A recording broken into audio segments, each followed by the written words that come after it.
Welcome to a special edition of Undercurrents. We are bringing you breaking news coverage today. I am on the ground here in Michigan, but joined by my colleague James Billow, Unheard newsroom editor.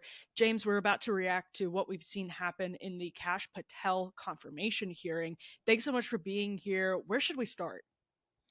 Yes, well, I was toggling between the Tulsi and Kash Patel hearings today, but I actually found the Patel hearing a lot more interesting, purely because there was a real difference in styles. We had, on the one hand, Tulsi, who was serene, calm, and pretty heavily scripted. But on the other hand, we had Kash, who he looked wound up from the get-go. He switched between deference and defiance, and he had some really abrasive exchanges and was actually quite happy to go on the offense. So just an example, which we'll show this clip here. If the best attacks on me are going to be false accusations and grotesque mischaracterizations, the only thing this body is doing is defeating the credibility of the men and women at the FBI.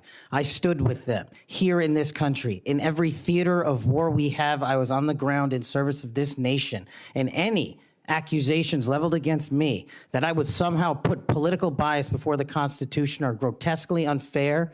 And I will have you reminded that I have been endorsed by over 300,000 law enforcement officers to become the next director of the FBI. Let's ask them. So Patel's emphasis throughout this hearing was his focus on the FBI's loss of public trust, and he told senators throughout the whole hearing that he would really commit himself to due process and transparency if he was confirmed as director. And he actually had a Wall Street Journal editorial out just a couple of days before, and he really detailed the ways in which he saw firsthand how these powers were abused. So I just want to read out one passage for you. He said here, "My time on the House Intelligence Committee revealed how the FBI's immense powers can be abused. I spearheaded the investigation that found that the Foreign Intelligence Surveillance Act, a tool that I had previously used to hunt down terrorists, had been unlawfully used to spy on political opponents. Such misconduct is unacceptable and undermines public trust."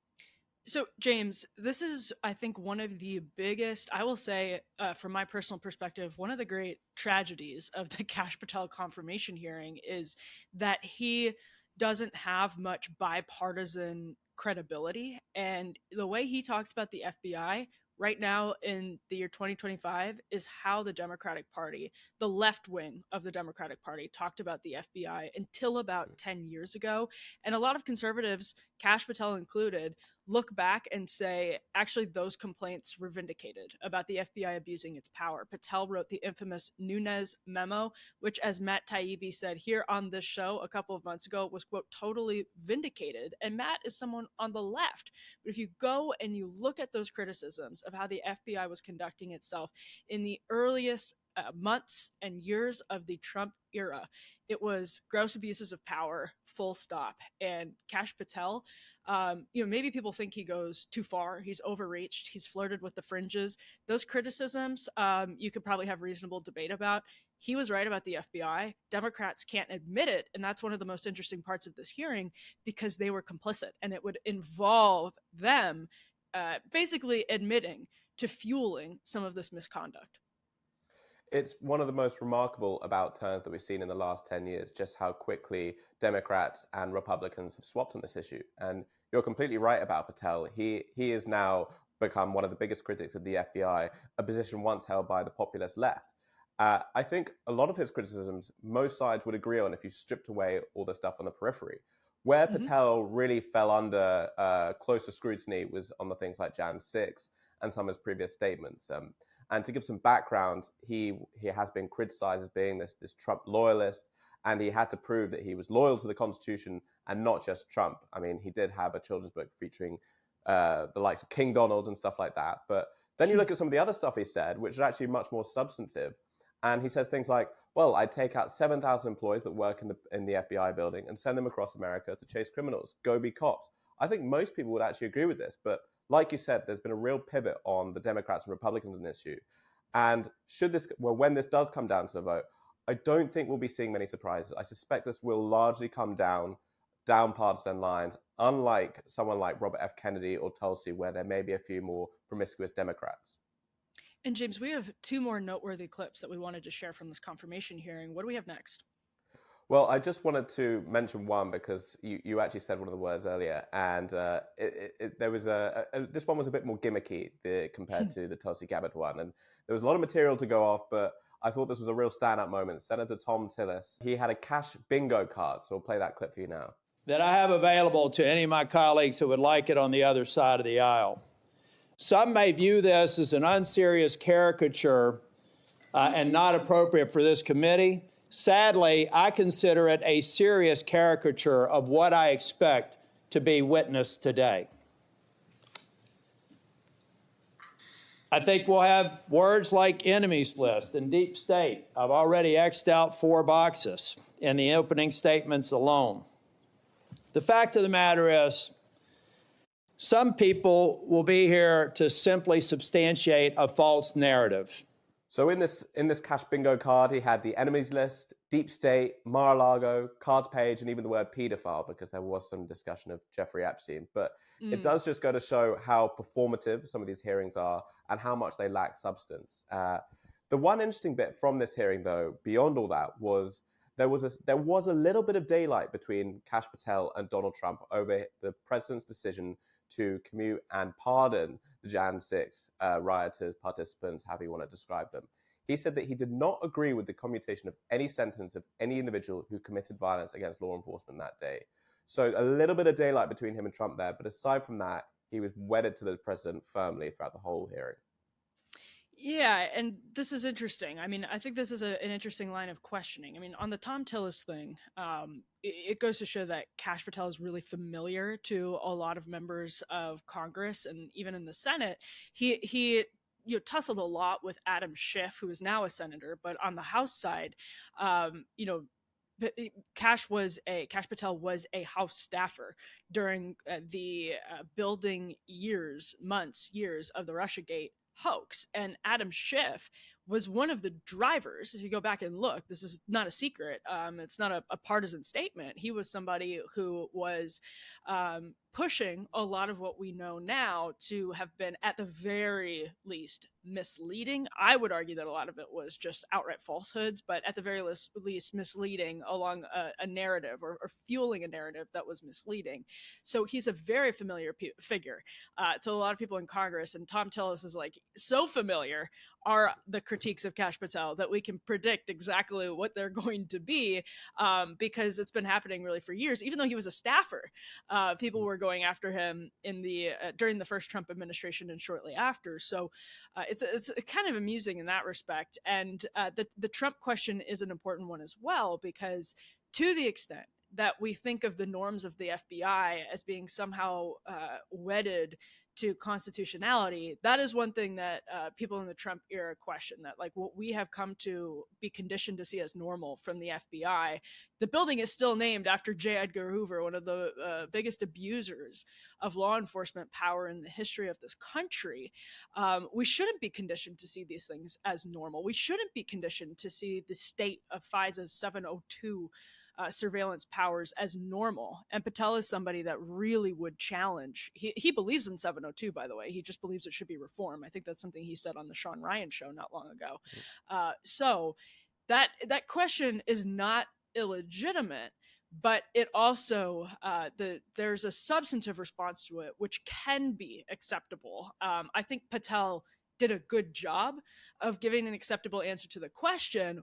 Whether his answer is believable, I think, is a separate question from whether his answer was reasonable.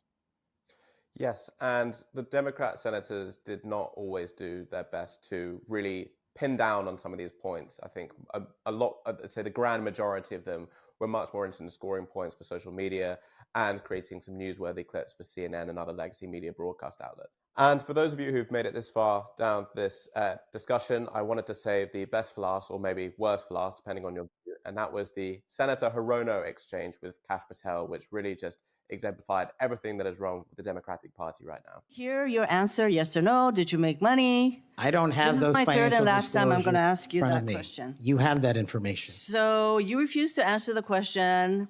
I answered Here 1,300 pages. You no answer. And yet you spread dangerous misinformation.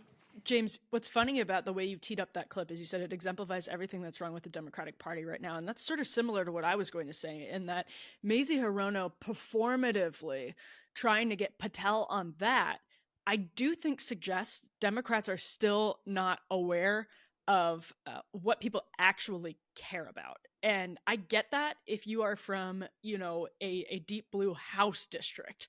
But this is in the Senate, you represent, even in blue states, you represent a lot of Republicans and you represent a lot of independents. Even if you're from somewhere like Hawaii, even if you're from somewhere like Massachusetts, you do represent people who aren't just hardened ideological Democrats in a way that maybe you wouldn't if you represent, the deepest blue campus district in the country.